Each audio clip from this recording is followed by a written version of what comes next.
Welcome back, guys. In this video, we're going to be covering economic flow. And what that is it's a diagram that shows you visually transactions, right? It shows you it's a visual representation of what a transaction is. And what I mean by that is you'll have firms on one side, households on the other side, as representing two entities engaging in transactions through markets.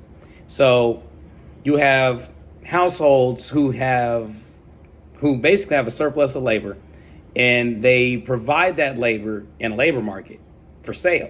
Basically, go get a job, get ride share, stuff like that, to businesses who then provide wages, dividends, and whatever back to those households.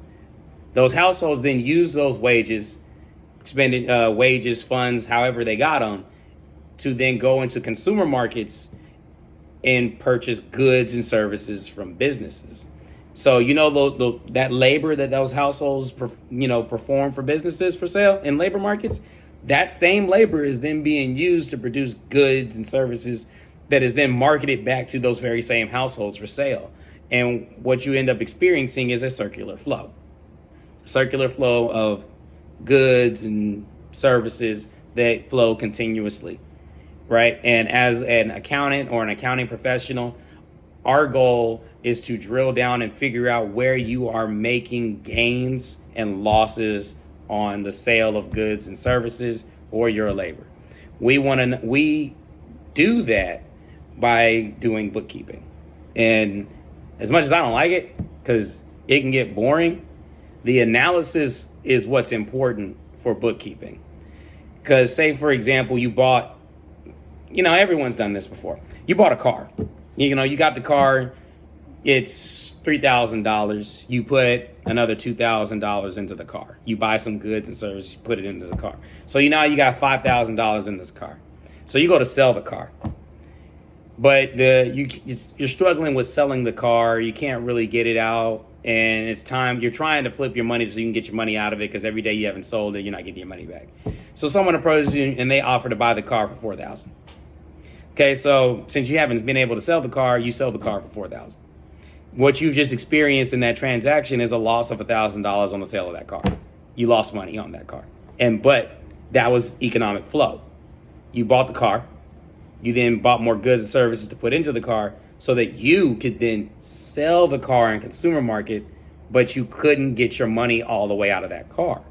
Okay, and that's economic flow in a nutshell. All right. It describes the day-to-day transactions visually that you will go through in a business or household. So say, here's another example, right? Here's another example. You provide labor, which is what the majority of people in countries do. They provide labor because they have a labor surplus. So you go find a job. The job pays you, let's say, $30 an hour. But it pays you $30 an hour, but it costs you more to get to the job than it would for you to go work a job in the nearby area that pays you $22. So what would you do? Do you take the job that pays you $30 that costs you more, or do you take the job that pays you $22 but you actually get a gain on it because it doesn't cost as much, right? Those are the kinds of things that economic flow help us to describe. We want to identify where you lose your money at and where you make your money at. Because if you're losing money, what we then recommend is, how do we control that loss if it can be controlled? Or how do we avoid that loss altogether?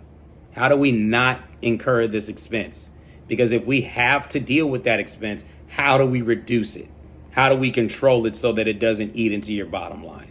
Whereas on the gain side is, how do we replicate this particular transaction as many times as possible so we can generate as much profit as possible?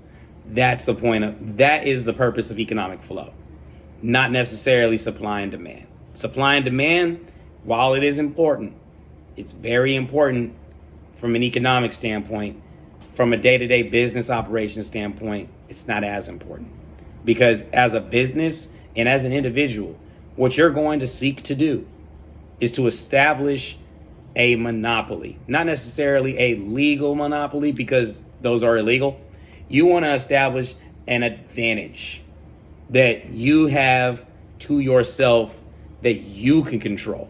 Because once you establish an advantage that you have control over, you then not demand your price, you command your price. That's where it's like, you know, when you got a restaurant, you got 2 restaurants in town and you know which one's the good one and you know they're a little more pricey, but you're going to know you're going to get good food there. Okay, they're commanding their price in that market. They know they have good food, good service, and a good environment, and you know that they're going to provide that to you for that price, so you have no problem paying it. That's the difference between demanding a price and commanding a price. And that's something that you want to seek to do if you're going to, no matter whether if you run your own business or if you provide labor to an employer. You want that employer to, when they see you on site, in that office, job site, wherever you're working at, when they see you, they know that this particular professional provides quality service and is timely and it's accurate. I'm always going to rely on this person because you know what that gets you? Promotions. That gets you pay increases. That gets you bonuses. That gets you the company trip to whoever, wherever you want to go. That's how you set yourself apart in a market, by creating value with whatever it is that you're selling. And so to touch on a topic or a statement that I made in a previous video, as a labor provider, like you, me, and everyone else, our job is to do one thing, and that is to create value with our resources, which is our labor. Okay, that's it. That's all we do. We don't do nothing else. So you don't wake up tomorrow and identify as, I am a miner, I make little rocks out of big rocks. No, what you're doing is you procure resources. That's what you do.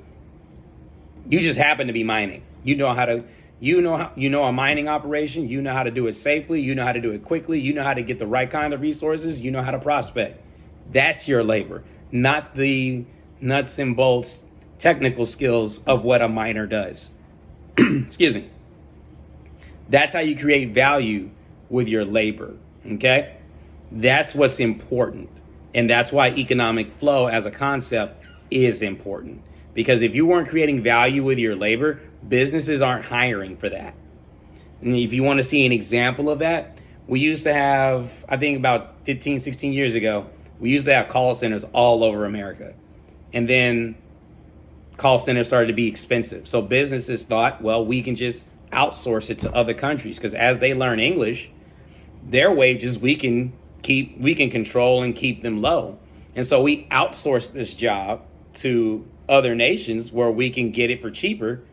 But what that did was the people that were working here in the States that were working at those call centers, they lost their job because it was cheaper for businesses to outsource that operation elsewhere.